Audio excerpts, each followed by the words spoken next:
Nope. This movie is a whole lot of fucking nope.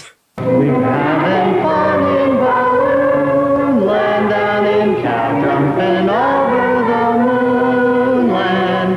Look at that float, ain't it ducky? Hey kids, now aren't we lucky? Elephant's trunks are a wagon, high over the little red wagon. My, how that teddy bear's lagging. I'll bet his arches are sagging. Marrying Turkey is sighing. Even old Mr. Walrus is crying. Why's Mr. Owl sits there singing? Piggy Wig stands with a ring in his nose. If you want to have some fun, join the gang, come on, let's run right through Balloonland. We said Balloonland, down in Balloonland, USA. Where to start with that fucking shit?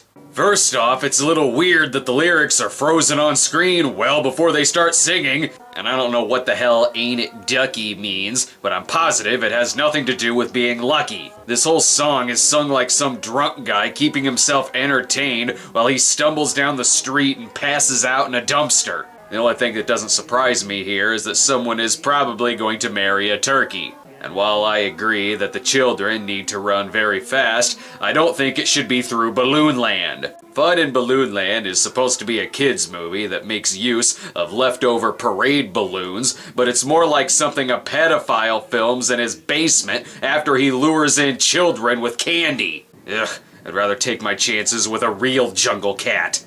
Naturally, this movie opens with a mother reading a children's story to her son, but watch as she seems to forget that she's supposed to be reading to him.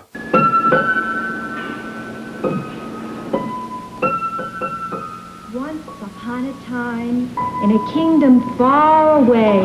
Okay, he's already asleep. You can stop reading. And if you're wondering why she also fell asleep, it's because she's on a lot of drugs. Okay, kid, don't pee on the sign. The carnies already did that 20 minutes ago.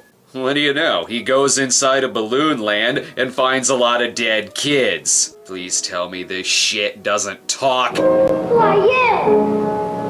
What are you doing here? Hey kid, that's not the balloon talking, it's the creepy janitor standing right behind it. You'd think that the balloon would have the most booming voice, but it's actually the kid who has the significantly louder voice. She is so beautiful. How did you get in where the sword stopped all the other princes? With a voice that loud, it should be no problem for him to scream, "Help!" Apparently all of the adults are under a horrible spell that makes people fall asleep, and the only person who can help them is little Sonny. Here, this'll wake them up, annoy them so much that they'll wake up to tell you to fuck off. This kid looks as excited to be watching this as the audience is. Oops, sorry I'm late. You didn't start without me, did you? Well, it was only a matter of time before one balloon started fucking another balloon. But the kids aren't gonna be out creepied by the balloon.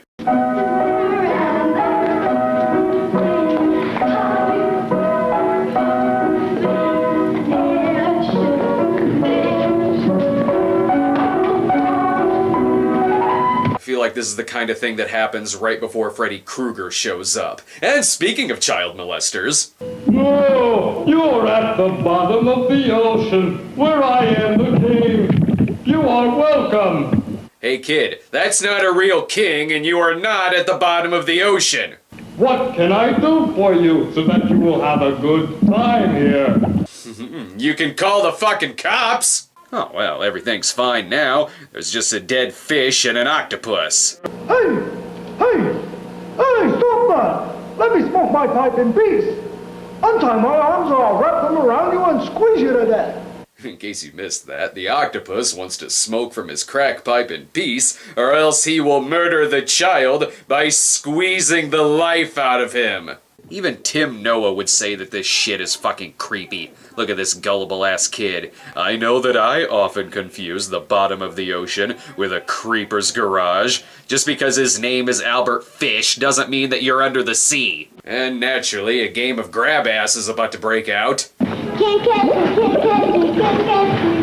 Can't catch me, can't catch me. Isn't this the movie that Eric Stoltz was trying to make in The Butterfly Effect? What the fuck is going on now?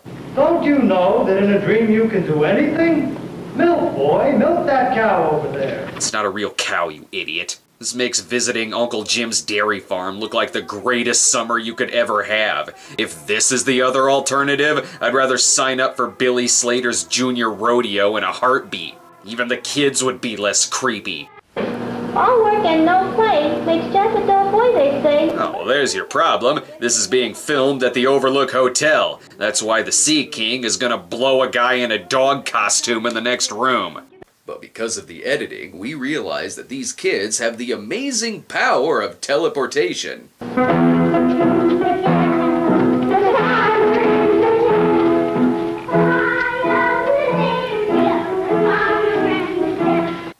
Hey kids, if you could teleport, get the hell out of there! This is what would happen if Chuck Connors in Tourist Trap murdered balloons and stuffed them. Even this dog looks like he died a very unfortunate and shocking death. The cat looks like it probably still comes alive at night to haunt your fucking dreams. Uh-oh, big and tough balloon cowboys. That must mean there's Indians nearby.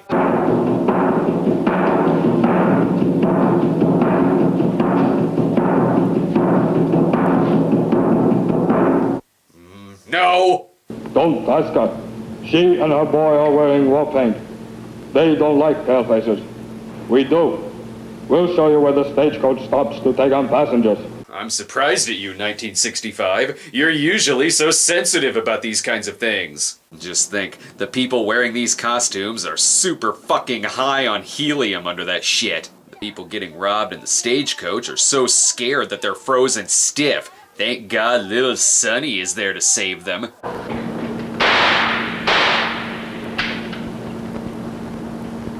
I think a gun was a bit overkill. A simple needle could fix this entire problem. We then cut back to the parade, probably because the king was finally arrested for being Jerry Sandusky. Don't worry, here's something less creepy. Random clowns running around everywhere pushing an odd assortment of balloons. He's here to wish us a happy day. And there he is with Tiny Tim on his shoulder. I think he's mended his ways. Because they turned him into a fucking balloon.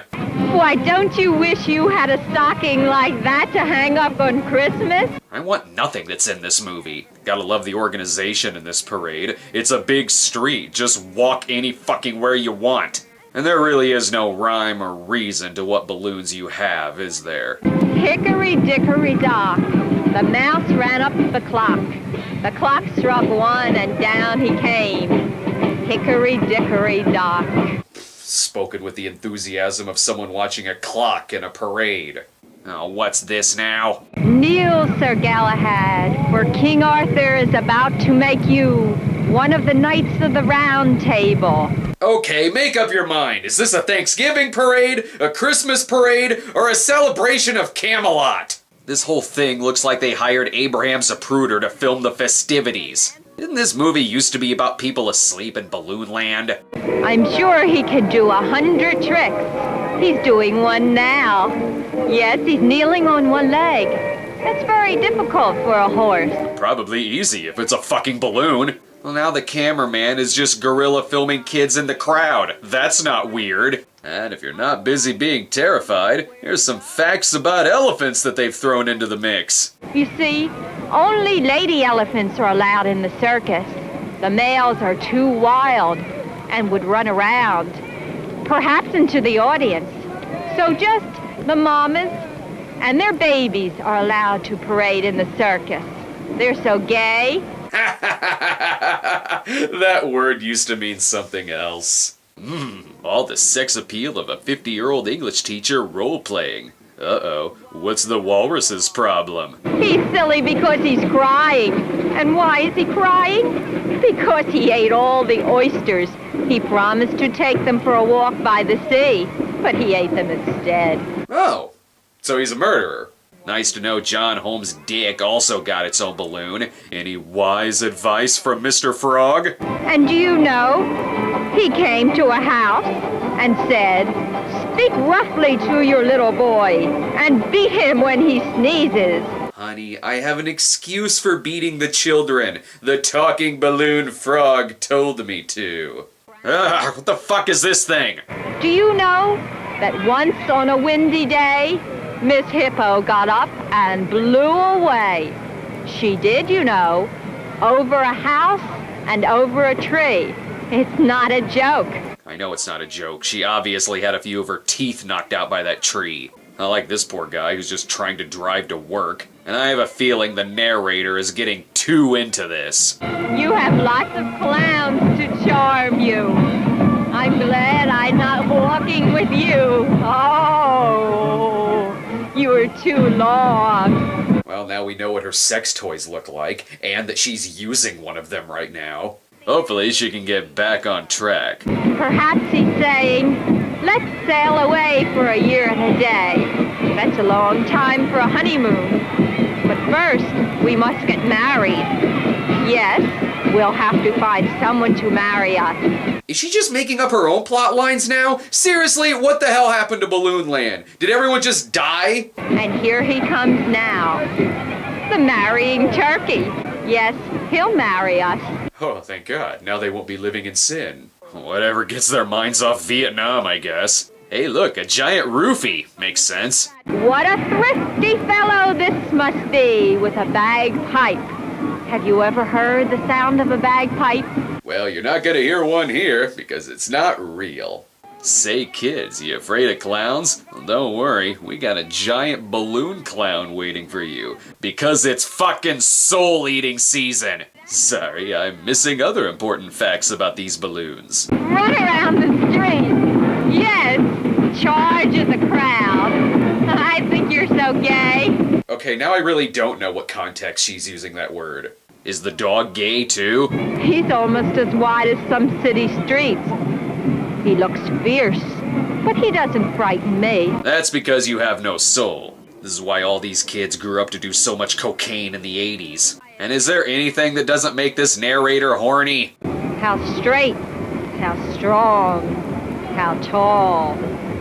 You may protect me anytime. Oh my God, someone please have sex with her so she can stop masturbating to the balloons. Since apparently the town is mostly made up of marching bands and no sports teams, they just have a big sign that says sports. And just to be clear, narrator, this is not a butt plug. Chocolate, vanilla, and strawberry. Oh, I think it will take me a week to get over this one. Stop fucking the balloons! But at the end of the day, she's still a poet at heart. Bye, baby bunting. Daddy's gone a-hunting to find a little rabbit skin to wrap our little baby in. Every time this woman says something, I picture her just getting ready to smother her child to death. Look, they even put the accidental balloons on display. Why, two heads are better than one even for a cat. One can be gay, and one can be sad. Yes, as a straight person, I'm very sad. There's the tortoise and the hare. Only I think the hare might win this one, because the turtle just had a stroke and died. Hey, Santa has a rocket ship. Makes sense. How else is he gonna get to Mars? I guess this is how people kept themselves entertained before the invention of sexting. And here's the rest of the elves on the short bus. You wish your school bus looked like this? Yes, I know that when I was a kid, I always thought to myself, gee, I sure wish there were a lot of 3-foot-tall old men on the bus with me. Just what everyone's been waiting for. Reindeer riding in on clouds of anthrax. And another creeper in a Santa Claus outfit. Hi, Santa Claus! He's not there yet, you spazzes. Oh right, there was a movie going on. It doesn't look like Sonny saved jack shit. The mom is still dead. What kind of story is this? Now that we have had such an exciting time in Balloon Land, I'm going to play a guessing game with you. I'll save you the trouble. The answer is yes. Yes, your movie sucks! Different figures will be on the screen. If you know their names, yell them out. If you don't, yell, yay, yay. Sure, because the combination of balloons and audience participation worked so well for Oogie Loves. Alright, fine, I'll play along. There's Balloon Lloyd, Steroid Timothy the Mouse from Dumbo, a cancerous gallbladder, and a group of rapists. It's not like the narrator is saying anything better, she's just pointing out different things that she sees. Come on, the band! Yay, yay! Yay, come on! Yell, hello, Fat Hippo. Fat Hippo. Polly wants a cracker? Yell crackers! There's only one man who can perfectly yell out for crackers. Release the crackers! And that would be the least creepy thing in this parade. I refuse to let this movie tell me what to do. Come on, let's clap. Here comes the band. Come on, clap. That's it. Clap and stamp your feet. Fine. Every time you see the crowd, you can wave. Oh, up and down in your chair with Sonny and his friend. Come on. Come on, they need encouragement. They have a lot of horns to blow. Come on, let's go. Toot toot. Ugh, and then they all went home and discovered LSD while the Balloon Indians cried over the mess that they made. And then they repeat the opening song only in the past tense. We had great fun in Balloon Land, down in cow jumping over the moonland. Definitely don't need to hear that song again! Who in the fuck was this movie made for? Never mind, I know exactly who this movie was made for. And they're all in jail right now. It's not surprising that this movie has no names attached to it. Lord knows what watch list these people turn up on. And if I want to see a parade, I'll watch The Fugitive, thank you very much. And if you're gonna sell me on the concept of Balloon Land, you must commit to it and not give up halfway through to show me home movies of the worst parade that didn't involve tarring and feathering. Now, if you'll excuse me, I need to go have nightmares of the same exact movie happening, only with E.T. the porno balloons fucking each other while Nuki narrates the whole goddamn thing. That's the only thing that would have made this movie harder to sit through. Christ! I just have fun wandering around here. I want to shake hands with the octopus. Okay.